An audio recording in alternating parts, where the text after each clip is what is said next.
آج ہم سولفی ٹیبلٹ اس کے بارے میں تفصیلاً گفتگو کریں گے۔ سب سے پہلے اس کا جنیرک فارمولہ دیکھ لیتے ہیں۔ سولفیناسن سکسینیٹ اس کا جنیرک فارمولہ ہے اور یہ 5 ملی گرام اس ٹیبلٹ میں شامل ہوتی ہے۔ اب دیکھتے ہیں کہ اس کو کس مقصد کے لیے استعمال کیا جا سکتا ہے۔ اگر آپ کو پیشاب بہت زیادہ آ رہا ہے، بار بار آ رہا ہے، آپ کو بہت زیادہ حاجت محسوس ہوتی ہے، تو اس کی وجہ یہ ہے کہ آپ کا جو مثانہ ہے وہ اوور ایکٹیو ہو گیا ہے۔ تو اس کی وجہ سے ہی آپ کو بار بار پیشاب آ رہا ہے اور آپ سے کنٹرول بھی نہیں ہو پاتا، اتنا جلدی آ رہا ہے کہ آپ اس کو کنٹرول نہیں کر پاتے، بعض اوقات آپ کا پیشاب نکل جاتا ہے۔ تو یہ سارا علامات اوور ایکٹیو بلیڈر کے کہ آپ کا مثانہ زیادہ ہو رہا ہے، اس پیشاب کو بار بار جو ہے نا وہ کر رہا ہے۔ تو اس کے لیے ہم اس ٹیبلٹ کو یوز کرتے ہیں۔ یہ مسکرینک ریسیپٹر اینٹاگونسٹ کے طور پر کام کرتی ہے۔ جو مسکرینک آپ کا ریسیپٹر ہے وہ اس کے 2 کام ہیں۔ ایک تو یہ جو بلیڈر ہے مثانہ ہے اس کی کنٹریکشن میں اہم کردار ادا کرنا، دوسرا جو سلائیوا ہے اس کی سیکریشن کو سٹیمولیٹ کرتا ہے۔ تو جب ہم اس کو استعمال کریں گے تو یہ جو مثانہ ہے اس کی جو کنٹریکشن ہو رہی ہے اس کو جا کے یہ انہیبٹ کر دے گا، اس کا کام روک دے گا، جس کی وجہ سے آپ کو پیشاب کی جو بار بار حاجت محسوس ہوتی ہے، بار بار آپ کو آ رہا ہے، بہت زیادہ آ رہا ہے، یہ سارا رک جائے گا، آپ کا جو نارمل پروسیس ہے وہ پھر شروع ہو جائے گا۔ تو یہ اس کے فوائد ہیں۔ اب دیکھتے ہیں کہ کون لوگ اس کو استعمال نہیں کر سکتے۔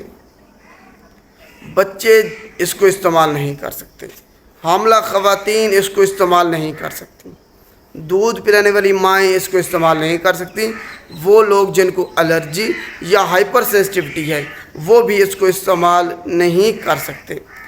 اس کے علاوہ اگر کسی کو یورینری ریٹینشن ہے وہ بھی اس کو استعمال نہیں کر سکتے، جی آئی ٹی موٹیلٹی کسی کی کم ہے وہ بھی اس کو استعمال نہیں کر سکتے۔ اس کے علاوہ اگر کسی کو آنکھوں کا موتیا ہے اور وہ کنٹرول نہیں ہو رہا دوائیوں سے، تب بھی وہ بھی لوگ اس کو استعمال نہیں کر سکتے۔ اب ہم دیکھتے ہیں کہ اس کو استعمال کیسے کرنا ہے اور کتنی مرتبہ کرنا ہے۔ سب سے پہلے آپ نے اس کو 5 ملی گرام سے سٹارٹ کرنا ہے، اس کے بعد اگر آرام نہ آئے پھر آپ 10 ملی گرام بھی کر سکتے ہیں۔ روزانہ 1 ٹیبلٹ آپ نے استعمال کرنی ہے۔ اور وہ افراد جن کو گردوں کے مسائل ہیں یا جگر کے مسائل ہیں یا جی آئی ٹی موٹیلٹی جن کی کم ہے، ان کے لیے ڈوز آپ 5 ملی گرام ہی رکھیں گے، 10 ملی گرام ان کے لیے ہرگز نہیں کرنی۔ اور اس کو آپ خالی پیٹ استعمال کریں گے تو زیادہ فائدہ حاصل ہوگا، ابزارپشن اس کی جلدی ہوگی اور زیادہ ہوگی۔ اب ہم اس کی ایڈورس ڈرگ ریئیکشن مضر صحت اثرات کے بارے میں بات کرتے ہیں۔ آپ کو اس سے آپ کا منہ خشک ہو سکتا ہے، کانسٹیپیشن ہو سکتی ہے، آپ کو دھندلا دکھائی دے سکتا ہے اس کو استعمال کرنے کے بعد۔ اس کے علاوہ آپ کو یورینری ٹریکٹ انفیکشن ہو سکتا ہے، یہ آپ نے ذہن میں رکھنا ہے، اس کو استعمال کرنے کے بعد یورینری ٹریکٹ انفیکشن آپ کو ہو سکتا ہے۔ اور 2 خطرناک اس کے جو ایڈورس ڈرگ ریئیکشن ہیں وہ یہ ہیں کہ آپ کو اس کو استعمال جیسے ہی کریں گے، بے شک آپ کی فرسٹ ڈوز ہو تو اسی وقت آپ کو اینافلیکٹک ریئیکشن ہو سکتا ہے۔